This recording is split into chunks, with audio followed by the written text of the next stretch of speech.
There was this cult atop a volcano, surrounded by serpents. They called themselves recusants. They said they were against the Erd Tree. And there were some solid people there, some I even knew already. They wanted me, however, to kill my own kind. Old Knight Istvan, Riley the Idol, Juno Hoslow, Knight of Blood. I obliged, but soon, very soon, I realised that it was wrong and unproductive.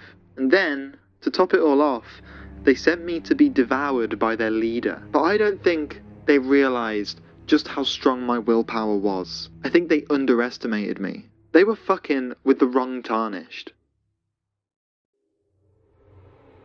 Before we get into the meat of the video, I just want to say this is not a lore video. This is a video of a guy documenting his journey through Elden Ring and offering up his interpretations through his experience. I have done little bits of lore research into Elden Ring just to make sure my interpretations aren't completely deluded. For example, I've looked into House Hoslow for this video, little bits about Rykard, and also there are just some stuff that I've picked up along the way whilst playing. And also, if you're new here, welcome, consider subscribing, and if you're a channel member, I'll put the channel member names here. Derek Arthur, Pewfu, Split Prune, Travis Baker, Frog and Toad, and Namfam. Really appreciate it, genuinely, thank you so much. Consider leaving a like, and without further ado, let's just crack on with it.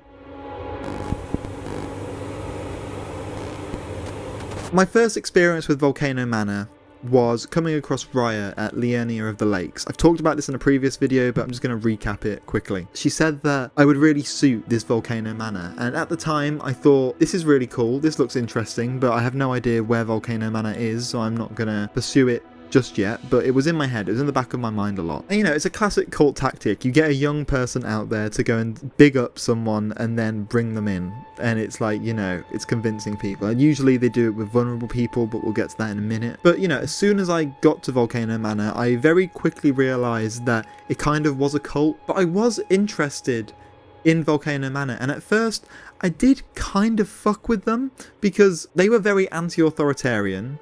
They were very much against the Erd Tree, against the Golden Order. I'm personally against the Golden Order because they think that the world should be just one way, their one vision, and they oppose anyone that goes against it. And I just think that's a completely wrong way to approach anything, not just in this fantasy abstract world, I also mean in real life. If you're against someone else's way of life and you think that your way of life is the only way to go about it, I mean, that's not okay. It's kind of fucked, and it's nearing fascism. I kind of realised quite quickly that that's kind of what Volcano Manor is. The minute they started asking me to start killing people, killing other Tarnished, I realised that maybe what we're doing is wrong.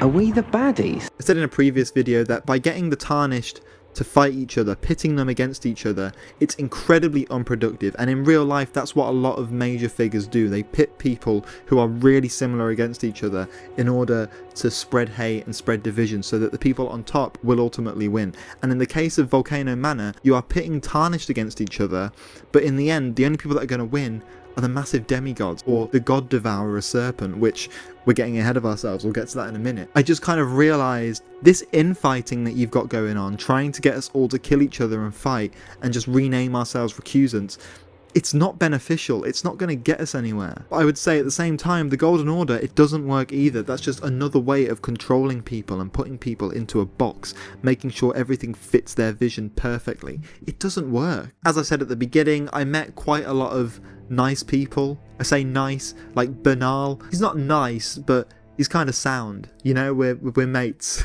He's very much anti-Golden Order, and he's very much a recusant. He believes that what he's doing is right. I can't really fault him too much because his heart's in the right place, but this whole fighting, killing Tarnished stuff, it's not the way to go. I think he thinks that it's the right way to go. I get the impression that he's convinced himself that it's the right way to go, but I don't think it is. I also saw Rya there, who I would later find out is a serpent. And whilst I was also there, I also saw Rya again. Turns out she's a serpent who disguises herself as a human. She believes that she's of royal blood. You just feel very sorry for Rya because you can tell that she's been kind of messed around, or she's been lied to her whole life. Lady Tanith, the seeming leader or the front woman for Volcano Manor, she's taken on the role of her mother. But you can tell that despite the fact that this Lady Tanith is kind of messed up and is kind of, I don't know, she's very solid-faced. I mean, literally, she wears a mask. She's very straight-laced, doesn't mess around, very cryptic in some of the things that she says. When it comes to Raya, she really cares. She really loves that girl. And then, of course, there's Diallos. He was part of the reason I started to realise that Volcano Manor isn't all that good. What an easy mark I must have been. You initially find Diallos Hoslow in the Round Table Hold. He goes there because he's looking for his servant. You can tell he's kind of heartbroken about it. You can tell he really wants to push his family name out there. He really wants to live up to it. He really seems to think that he's something. And at first, you get the impression that this guy is kind of pathetic. You get that impression for most of it. You kind of just like, okay, dude. But then, after a while, once you go to Volcano Manor, he's in Volcano Manor, and he's surprised to see you, and it turns out that he found his servant's body in the yearning of the lakes, and he suspected, and he kind of knew, that Volcano Manor were the people who killed her. So initially, when he said that, already red flags were going off in my brain. I mean, I kind of already knew. He then said that he realised maybe he should join Volcano Manor. After much internal debate, I've come to realise revenge is not the answer. According to Lady Tanith, I've got the stuff of champions. And champions, ironic as it is, are oft forced to walk a tainted path. It hit me like a bolt from the blue, that my former thoughts were simple naivety. Of course my heart weeps for Lanya. That unfortunate incident was a cruel twist of fate indeed. But succumbing to the pain and sadness caused won't make me a champion, will it? Lanya knows this, I'm certain. Fate has laid hard roads for us both, but such is true of any road trod by champions.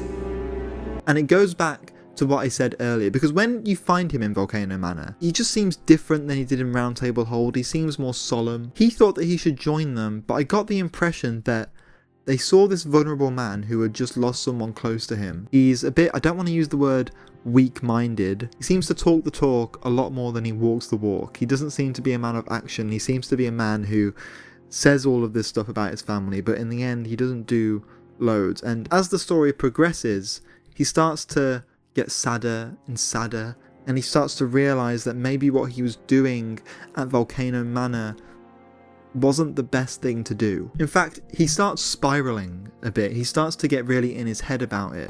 I'm terribly sorry, but would you mind giving me some time to myself? I haven't achieved anything at all thus far, even though I've dirtied my hands time and time again.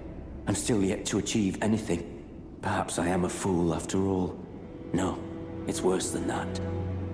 As things stand, I've given up on the path of revenge and sullied the name of my house. What an easy mark I must have been. How did it take me so long to realize, honestly? There's just no end to my foolishness, is there?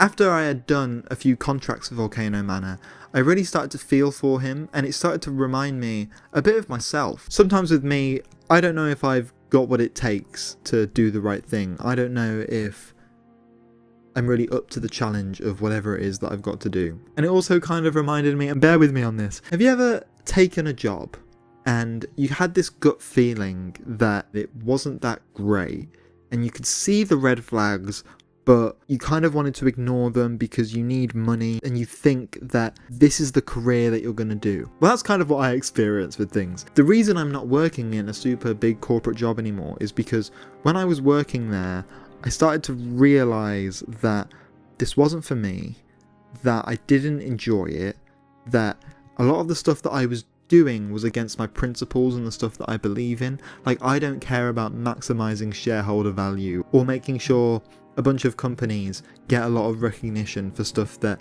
isn't that important. I wanted to do something that mattered, and I know that sitting here talking about Elden Ring might not seem like it matters, but I'm connecting with people through these videos and I'm making them feel something. And to me, making people feel something through art and through videos, that means way more to me than anything any business could ever do. But when I was in those jobs, it would take me a few months until I started spiraling and I started feeling bad about it and I'd want out. And that's kind of what happened with me. Granted, in my last place, there were a lot of other factors in my personal life that meant I had to leave, but I was definitely spiraling and hating some of the stuff that I had to do. So I ended up having a crisis of conscience, basically, and I see that in Diallos, this character who I initially thought was this pathetic loser, and maybe this means I'm a pathetic loser, I don't know. I just started to feel very sympathetic towards him because I was like, oh, okay, you've got yourself in this mess because you're quite mentally damaged and you don't really know what you should be doing. I get it, but eventually I did fight his older brother, Juno Hoslow, and I felt really bad about it. At first I didn't realise who I was fighting. I was fighting him, and then I looked at the name again. I had to like do a second take, and I was like, wait, hold on. Oh. Okay. Ooh. But yeah, I felt really bad about it, and I thought, well, what's Diallos gonna say when I tell him, and I turn up rocking his brother's helmet. Went back to Volcano Manor, and before I spoke to Lady Tanith, I went to go and find Diallos, and he wasn't there. And that was weird, because he had always been there, and I thought, well, where could he have possibly gone? But I thought, I have more pressing matters to attend to. I just completed my third and final contract for Volcano Manor. Fourth if you count Bernahl's one, but I don't count it. I was hoping that I could maybe tell Lady Tanith to shove it or something, but I couldn't. So I went to go and talk to her, and she said that I could go and talk with their leader, and she granted me an audience with the Lord of Blasphemy himself, Rykard.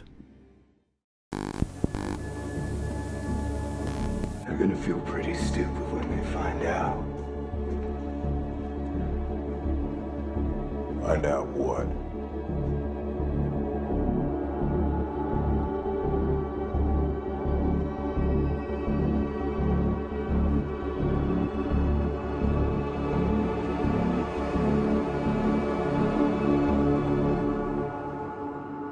They're fucking with the wrong people. So this part, I kind of already knew was coming. I'd seen little bits of it, but I didn't know the extent of what was going to happen. Before this, I'd spoken to this kind of ghostly figure in the halls of Volcano Manor, and he said that he had left a weapon for me. So when I went to go and talk to Rykard, or at first it was just the serpent god devourer, when I went to go and talk to him, I picked up the weapon and I headed towards the giant serpent. It was a bit of a piss take at first. I decided I will not be devoured. It would make the floor erupt with lava, it would shoot poison at me, it was ridiculous. And eventually I decided that I was going to fight it live on stream with people. I was initially going to stream Bloodborne, but I just thought I really want to get this done today, so I'm going to stream this fight. And we got to the second phase. Okay, alright.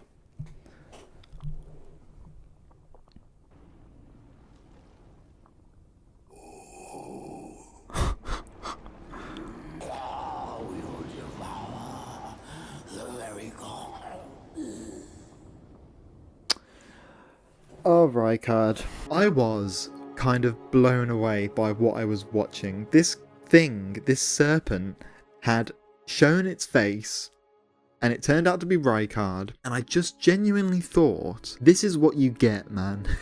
This is what happens when your extremist views, Rykard's extremist views of having to kill the Tarnished in order to get back at the gods that he didn't agree with. Well, I guess he was against the Golden Order more than he was against the gods, but he had extremist views. He thought that he had to kill the Tarnished, and he set up this giant cult. I looked at him, and I remember thinking, this is what happens when you let your extremist views go too far. When you let your views consume you. You let a literal giant serpent eat you, and now you're this fucking thing, but you're too far gone to even realise that this is where you are. And again, I hate to say it, but that's kind of what it's like in real life. I mean, look at some of the people in charge now. Also, like, you know when you know someone and they keep making terrible, terrible decisions, and you can see them just morph into this thing that isn't who you once knew? They're now this person that's kind of monstrous, or just you just don't recognise them anymore because they're so radically different to the person you knew initially, due to just their stupid decisions. Some people just become the embodiment of their flawed thinking, and they're so far gone that they can't get out of it, and that is exactly what happened to Rykard. In the stream, I didn't actually beat his second phase. I was getting very frustrated and very annoyed. I literally didn't have a chance then. I didn't have a chance. I literally didn't have a moment to do it. Okay, it's fine. It's fine. It's fine. And I ended up just calling it a day. I went away, had some pasta, had some water, made a cup of tea, got back in the ring, and I did it.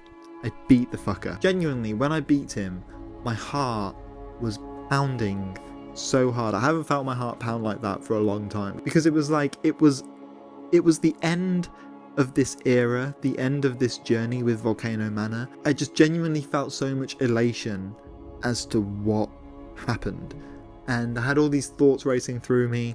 I had all these thoughts about, well, that's what you get, that's what you turn into. I thought about Bernahl, I thought about Lady Tanith, I thought about Raya, I thought about Diallos, I wondered where he might be, what everyone is doing. I just thought, wow, okay, I've put an end to this cult. I can now go back to Lady Tanith, and maybe now I can tell her to shove it.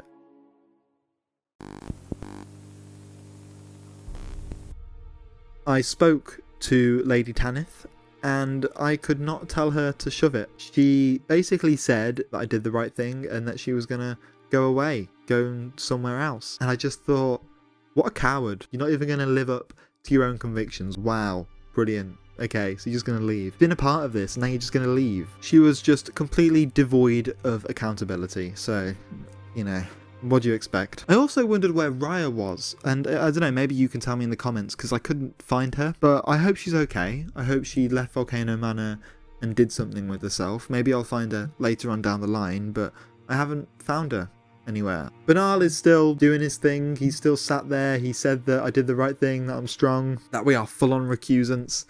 I don't know, man. We'll just let him be, I guess. But Diallos Hoslow, I was really curious where he was. I really wanted to know where he was. He wasn't the strongest character. He was just kind of spiraling. Mentally, he clearly wasn't doing okay. Clearly, mentally, he's not okay. So I did look up where he might be, because I wanted to know where he was. I wouldn't even know where to start. Turns out he's in Jarberg. I love the name Jarberg. The fact that all these jars live there. I remember coming across it for the first time ages ago when I was playing it, and I just remember thinking, this is so cute that there are all these little jars here. Oh, I love them. But turns out he's in Jarberg, and you go and talk to him. One of the jars said that apparently Diallos described himself as not a warrior, which wasn't what he was saying at first. He was really bigging himself up. But now this guy is just by himself, looking after these jars, putting them together, kind of acting as a doctor. He talks to you and he says that he feels like he's on the straight and narrow, and he feels better in himself, and that for the first time in a while, he's doing the right thing. Oh, my friend, it's been far too long. I have to say you caught me at a rather low point. But as you see, I've put all that behind me. Left the Volcano Manor, forging my own path now, making my own choices. Even a fool like me can look after some simple jars. Do you pity me? Well, don't. I feel like for the first time in my life, I'm on the straight and narrow. And isn't it interesting that this character who got swept up in this cult that saw this vulnerable person and took advantage of him, that he found this community that, one, needed help, and two, that would see him as someone valuable, that would see him as someone that would appreciate who he was. He found community, he found a place for himself, he realised that he's not meant to be a warrior like his big brother, he just needs to do the right thing. And that really warmed my heart, because it reminded me of me. I wanted to go and do the right thing for me. I wanted to create a community like I am on this YouTube channel. I realised that, you know, maybe I'm not meant to be in the corporate world. Maybe I'm not meant to be a content producer or a copywriter or a marketer. I'm not meant to be any of those things. That's not who I am. I need to be true to myself. Okay, those experiences has helped me. It's helped me get where I am now. It's helped me understand what I need to do. But here I am now, doing what I love, trying to create art and videos and writing. So seeing Diallos find some happiness and find his, I guess, purpose, or realise what he wants to do, I felt proud of him. I felt really happy for him. I saw some comments online saying that, you know, he's whining and whinging about Volcano Manor and stuff. And I get that, he kind of is whining and whinging, but I understand why he's doing it. And I think the most important thing that you can do in understanding someone like that is to empathise with them. Try and see where they're coming from. And if you can see where they're coming from, if you can understand them, then you have a better chance of helping them heal. And also you broaden your perspective on things. You'll be much more open to other people and other perspectives. Something that Volcano Manor and the Golden Order can't do. So I'm proud of Diallos, and I'm proud of the House Hoslow, and I'm proud to wear his brother's helmet, even if I did have to kill him for it. It's much easier to fall into traps when you're in a vulnerable place, so make sure you surround yourself with good people. It's the best way forward, trust me. Thank you so much for watching, really means a lot. We're going to be doing more videos on Elden Ring. There might be a delay in the next one, but we'll see. Next video will be about Final Fantasy VII Crisis Core. I've also downloaded Shadow of the Erdtree, so as soon as I beat Moog, whenever that will be, I will be going to Shadow of the Erdtree. And I don't know if I've said this in the video, I've said it in a stream, but the plan for this is to put all the videos together that I've done for Elden Ring and put it into one big feature-length video. And I just thought that'd be really cool, because then it's like the entire journal of my experience. Someone in the comments described this as a journal, and I didn't think of it like that until they said it, so thank you for that perspective. Anyway, yeah, thank you for watching. If you've got any thoughts on Volcano Manor, if you've deeped it as much as me, then let me know. See ya later.